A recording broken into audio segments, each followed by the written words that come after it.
하나님의 말씀은 맛있습니다. 하나님의 말씀은 즐겁습니다. 하나님의 말씀은 생명과 행복을 줍니다. 500독 성경 통독 훈련 원장입니다. 여수 살리는 교회 임기환 목사가 하나님의 말씀을 봉독하고 전하는 시간입니다. 함께 하시면 기적이 일어납니다. 알람을 설정하시고 들으시면 좋겠습니다. 본 방송은 유튜브에서 성경 통독 임기환 검색하시고 구독하시면 계속되는 하나님의 말씀 업데이트를 통해서 은혜 받으실 수 있습니다. 오늘은 시편 67편을 봉독합니다. 그리고 말씀을 전하겠습니다. 시편 67편. 시 곧 노래 인도자를 따라 현악에 맞춘 것. 하나님은 우리에게 은혜를 베푸사 복을 주시고 그의 얼굴빛을 우리에게 비추사 셀라. 주의 도를 땅 위에 주의 구원을 모든 나라에게 알리소서. 하나님이여 민족들이 주를 찬송하게 하시며 모든 민족들이 주를 찬송하게 하소서. 온 백성은 기쁘고 즐겁게 노래할지니 주는 민족들을 공평히 심판하시며 땅 위의 나라들을 다스리실 것임이니이다. 셀라. 하나님이여 민족들이 주를 찬송하게 하시며 모든 민족으로 주를 찬송하게 하소서. 땅이 그의 소산을 내어 주었으니 하나님 곧 우리 하나님이 우리에게 복을 주시리로다. 하나님이 우리에게 복을 주시리니 땅의 모든 끝이 하나님을 경외하리로다. 아멘. 시편 67편 만방에 선포되는 구원에 대한 하나님의 말씀입니다. 시편 67편은 선민 이스라엘에게 베푸신 은혜를 감사하며 하나님의 이름이 일방 열국에게도 높임받기를 원하는 감사와 경배의 시입니다. 시편 67편의 기자와 작시 연대에 관해서는 알려진 바가 없습니다. 추수감사의 노래로 혹은 7일간의 장막절을 지킬 때 사용되었다라는 견해가 있습니다. 하나님의 복을 강구하는 1절 내용으로 볼 때 본시가 이미 받은 복에 대해 감사하는 감사의 노래이거나 추수감사의 노래라고 보기가 힘들다고 생각하는 사람들도 있습니다. 그러나 장막절의 경우 과거의 복과 은혜를 돌아볼 뿐만 아니라 장래의 복을 기원하는 측면도 내포한다는 점을 유의하면 별 문제가 없을 겁니다. 본시에서 추수의 복에 대해 강조점을 두지 않는 것은 아마 풍요제에 들떠 있었던 가나안 족속의 전래 풍습에 대한 역반응 때문이었을 수도 있는 겁니다. 이스라엘은 자연의 조화나 그 산물보다는 이 모든 것을 섭리하시는 하나님의 자비로운 성품에 강조점을 두어 왔던 것입니다. 예컨대 신명기 26장 1절에서 11절 수확의 만물을 하나님께 드리는 과정에서도 그 수확물 자체보다는 구속 역사를 주관하시는 하나님께 대한 신앙 고백에 집중하고 있습니다. 아울러 본시는 이스라엘의 중보적 이치와 역할로 인해 하나님의 복이 온 땅에 확산될 것이라는 것에서 예언시로 평가되기도 합니다. 본시편은 신약시대에 이르러 본격적으로 이루어질 이방인들에 대한 복음 전파와 그들의 복음을 받아들이는 것을 예언적으로 보여주고 있습니다. 하나님께서는 영원한 구속의 계획과 섭리에 따라 이방인들이 복음을 받아들일 수 있도록 모든 여건을 성숙시키셨습니다. 그같이 때가 되면 이방인에게 본격적으로 복음이 전파되게끔 만반의 준비를 하셨던 겁니다. 아무튼 본 시편의 기자는 확장에 대한 열정적 소원을 가지고 있었습니다. 이러한 열정적 소원은 그 자신이 구원의 감격을 소유했을 뿐만 아니라 하나님 나라의 확장과 관련해서 성령의 감독을 받았기 때문이다 볼 수 있겠습니다. 첫째 1절과 2절 6절과 7절입니다. 1절 하나님은 우리에게 은혜를 베푸사 복을 주시고 그의 얼굴빛을 우리에게 비추사. 2절 주의 도를 땅 위에 주의 구원을 모든 나라에 알리소서. 6절 땅이 그의 소산을 내어주었으니 하나님 곧 우리 하나님이 우리에게 복을 주시리로다. 7절 하나님이 우리에게 복을 주시리니 땅의 모든 끝이 하나님을 경외하리로다. 말씀하고 있습니다. 본시의 서두와 말미에서 하나님의 복을 간구하고 있습니다.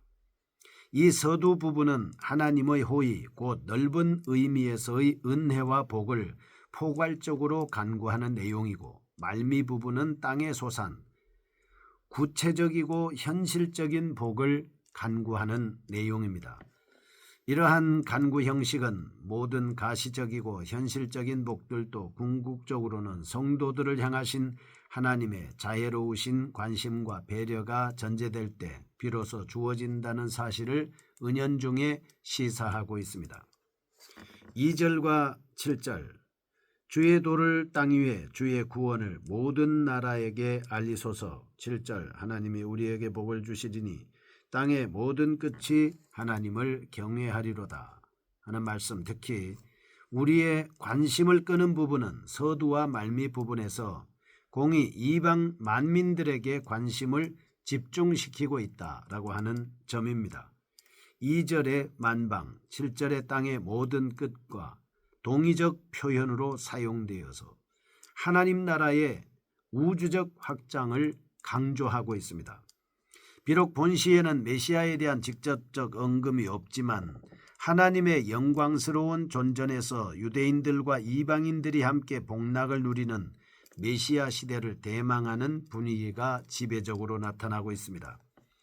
이를 통해서 우리는 하나님이 이스라엘을 택하사 복 주신 것도 궁극적으로는 세계 만방에 그 복음이 증거되어 그들도 또한 동일한 은택을 누리게 하는 데 목적을 두고 있음을 깨달아야 합니다. 사실 그리스도께서 이 땅에 오신 이후부터는 유대인과 이방인의 역할이 뒤바뀌어 버린 것이나 다름이 없습니다. 즉 하나님의 백성으로서의 그리스도의 교회는 하나님의 놀라운 구원 섭리를 깨달아 회개한 이방인들 위주로 채워져 갔던 것입니다. 따라서 유대인이나 이방인을 막론하고 하나님의 백성으로 택함받은 성도들은 예수 그리스도 안에서 하나가 되어 동일한 희락과 만족을 충만하게 누리게 되었습니다.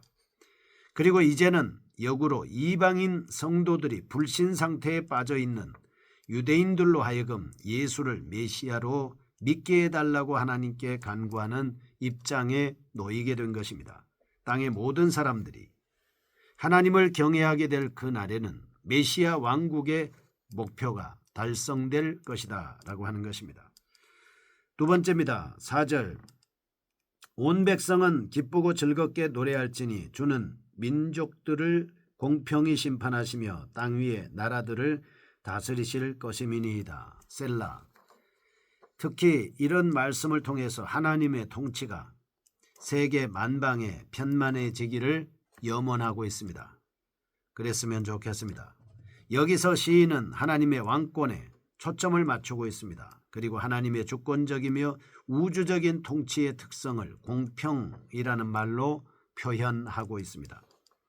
이는 로마서 14장 17절, 메시아 왕국이 의와 평강과 희락으로 충만하다는 사실과 그 맥을 같이 하고 있습니다. 하나님은 이 세상을 창조하신 후 멀리 떨어져 방관만 하고 계시는 것이 아닙니다. 우주 만물과 민족과 개인의 역사에 일일이 그리고 철저히 개입하사 하나님의 공의와 사랑을 드러내 주시는 분이십니다. 먼저 로마서 3장 2절, 9절, 4절과 5절, 하나님은 이스라엘에게 당신의 백성을 계시해 주고 있습니다. 로마서 9장 5절, 하나님의 최종 계시로서의 구세주 예수 그리스도를 유대인들의 혈통을 통해 이 땅에 보내주셨습니다. 또한 세계 만민들은 하나님을 우주 만물과 모든 선한 것들의 주인으로 인정하고 신령한 구원의 섭리와 방도를 먼저 이스라엘에게 계시하신 하나님을 믿어야 하는 것입니다. 복음의 세계 만방으로 전파되어 감에 따라 이방인들도 이들을 통해 아버지께로 돌아와야 한다는 뜻입니다. 셋째 3절과 5절입니다. 3절, 하나님이여 민족들이 주를 찬송하게 하시며 모든 민족들이 주를 찬송하게 하소서. 5절, 하나님이여 민족들이 주를 찬송하게 하시며 모든 민족으로 주를 찬송하게 하소서. 아멘. 하나님을 아는 지식이 세계 만방에 편만하게 되기를 거듭 소망하고 있습니다. 이는 앞에서 상고한 내용과도 일맥상통합니다. 사실상 시인의 주요 관심사요 전시의 주제라고 할 수 있겠습니다. 구약시대 이스라엘 백성은 선민의식에 너무 편향된 나머지 이방 민족들에게 철저한 배타주의적 태도를 드러내기를 일쑤였습니다.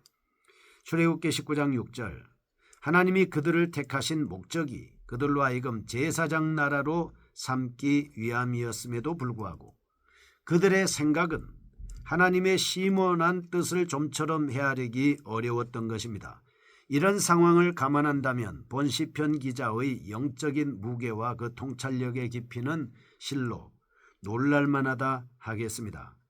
여기서 잠깐 시편 67편 1절에 복의 의미에 대해서 살펴보고 가겠습니다. 하나님은 우리를 긍휼히 여기사 복을 주시고 그 얼굴 빛으로 우리에게 비치사라고 하는 말씀입니다. 다시 말하면 하나님은 우리에게 은혜를 베푸사 복을 주시고 그의 얼굴 빛을 우리에게 비추사라고 개역개정에서는 번역을 했습니다. 아론의 축복인 민수기 6장 24절과 25절을 상기시키고 있는 말씀입니다. 여호와는 내게 복을 주시고 너를 지키시기를 원하며 여호와는 그 얼굴로 내게 비추사 은혜 베푸시기를 원하며 라고 하는 이 축복문, 하나님이 아론과 그의 자손들에게 주신 것입니다. 본시의 기자는 이 축복문을 잘 알고 있었던 것으로 보입니다. 즉, 이 본시는 이스라엘의 고대 예배 전통을 깊이 알고 있었던 것으로 보여지고 있습니다. 여기서 시인이 말하는 복의 개념은 어떤 것일까요? 복이란 과연 현실적인 육체적인 삶에 필요한 것을 때에 따라 넘치게 주는 것이냐, 아니면 좀 더 차원 높은 정신적인 것이냐라고 하는 문제입니다.